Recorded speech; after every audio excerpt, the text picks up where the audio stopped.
Marriage is service. Marriage is two people serving each other. You meet somebody, they don't serve anybody, and you want to marry them. How do you think they're going to just start serving you?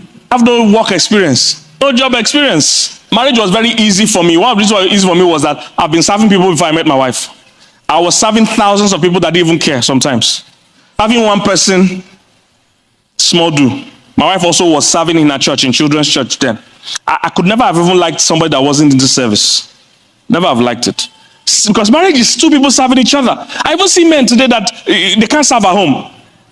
They say, how can I wash dishes? I'm chief so-and-so of Otokpolo village. I can't wash dishes. I'm alpha male. I hate how that word is used these days. And no matter how alpha male you are, you can't be more alpha than the alpha and omega. Jesus is called the alpha and the omega in the book of Revelations. You can't be more alpha than him. If he washed feet, bros, you can wash dishes. If Jesus, the alpha and omega, washed feet, and washing feet was the job for the least servant, the smallest servant. Because those days, Israel, everywhere was red mud. If people came to visit you, their leg was full of red mud. It was the smallest, the most junior servant that meets them at the door and takes off all his clothes and washes their feet. If Jesus humbled himself to that level to wash feet of his juniors, bros, your alpha male doesn't mean you can't wash dishes. Service. So it was easy for me to serve. Ask my wife, I carry her, when she eats, I take her dishes to the kitchen sometimes. I say, what's there? No, it doesn't reduce you. It's when you're insecure that you feel service is for lower people. Jesus said, he that must be great amongst you, let him serve. The great people here serve. Is somebody getting what I'm saying? Two servers. That's what marriage is for. Two servers. All right. Number what am I in? Collaboration. Two are better than one. So good reward for their labor. Marriage is designed for two people to work together. Everything is easier when two people do it. If two people carry this podium, they will carry it further than if one person carries it. Everything is easier when two people are doing it. That's why I respect people that are single parents. Because even doing parenting with a good partner is hard. Sometimes I want to give my children out as a seed. Does anybody feel like that? Who are these people? From whence appeareth thou? They're tireless, restless, and they eat all the time. Doing parenting with a loving and strong partner is even demanding than picture doing it alone or picture doing it with an uncooperative partner. Is crazy. Collaboration. And when you collaborate about anything, whether finance or whatever, it works better and all that. Number two, we must be clear about the person in the marriage. Who? The person you pick or do marriage with. A marriage success is determined by the quality of people in it. It's just that simple. Who is the person you are going with? The person. Can this person last? There's no wrong person in marriage. There's just wrong fit. That person you can't marry, somebody might be able to marry them. Women that don't want to work, men that don't want women to work. That should be the people that should marry. There's only a problem when a woman that doesn't want to work marries a man that wants his wife to work. I don't know if you're catching what I'm saying. There's no wrong person, there's just wrong fit. There are women that want to work, and there are men that want their women to work. There are men that don't want to work. And as funny as that sounds, there are women that don't mind for their men not to work. Sounds funny, but I've seen everything you can imagine in this business. We had a woman that was paying her husband a salary. No, not even husband, boyfriend. They were never married. Imagine what his package would be when they marry. If his boyfriend was getting allowance, I kid you not, she was paying this guy because he was out of work. She was paying him boyfriend. Anything is possible. You just have to make sure the fit is right. Are you getting what? Hope you know people that like long distance marriage. They don't want to live in the same city. Oh my God, there are people like that. I can't imagine living in the same house with someone for 24 hours. I would like my wife to be in another city. We miss each other. After some months, we will come back and spend 2 weeks or whatever. And there are people that like that. There's no wrong person, just wrong fit. There are traditional men that want the woman to be in charge of the cooking and cleaning compulsorily. There are people that believe, both of us must share the house chores. No one is wrong or right. It's just the right fit.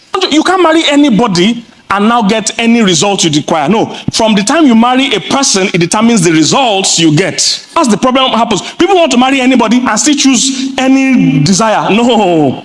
From when you choose the person, it puts a limitation on the results you're going to get. If you marry a chicken, flying high and flying far is not on the table. We are going to scratch, we are going to crawl. Is somebody getting what I'm saying? If you marry an eagle, You can't be afraid of heights, because flying high is all we do. Soaring is all we do. Are you getting what I'm saying? You can't choose anybody. Or let me say, you can choose anybody, but you can't choose the outcome. You can't choose the outcome. Person. I always share that common story. I and my wife were flying one time on the plane, and there's this barricade they put in the seats. And when we entered the plane, we generally like to see each other. We saw that the plane had 2 down buttons on both sides. But we're trying to press it wasn't going down. So I asked the attendant, how do you get this barricade down? They said, oh, both of you need to press the down button at the same time for it to go down. We said, great. How do you get it up? There's only one person can press it up. For the marriage to work, 2 willing people need to cooperate. For you to fail, just one idiot. One person can make you fail. That means you can be great. If you marry a wrong person, you will fail in marriage. Look, I see people shocked all the time. Say, Pastor, I did everything right. I prepared myself. I fasted, I prayed, I saved, I walked, I served. Everything you have taught, I've done it. Except picking the right person. Except picking the right person. It can be great. If you don't pick a great team, you won't succeed. Did everything right, except who you picked. Except who you picked. I can't count how many great people I've seen crash because they didn't pick somebody like them. And sometimes when you're a very good person, the temptation is to pick a horrible person. Because sometimes very good people are not good with receiving. If you're a big time giver, you are usually looking for a project. You're looking for someone that needs you. What you need to make sure is to make sure that they are not the type that will need you forever. That they too will contribute to you. Because you are not an unlimited resource. When the kids start coming, when the pressure of life start coming, you will like somebody that will give to you too. But unfortunately, you marry the total taker. Marry the project. He will never stand on his feet, or she will never stand on her feet. Then after a while, you will notice somebody that married a project. She knew it was a project then. 10 years into the marriage, she's now tired. See, long distance race and short distance race are different. For short distance, small pocket of energy. For long distance, endurance, speed. You might think I can handle this guy now or this girl now. 10 years into life, you will not be as strong as this.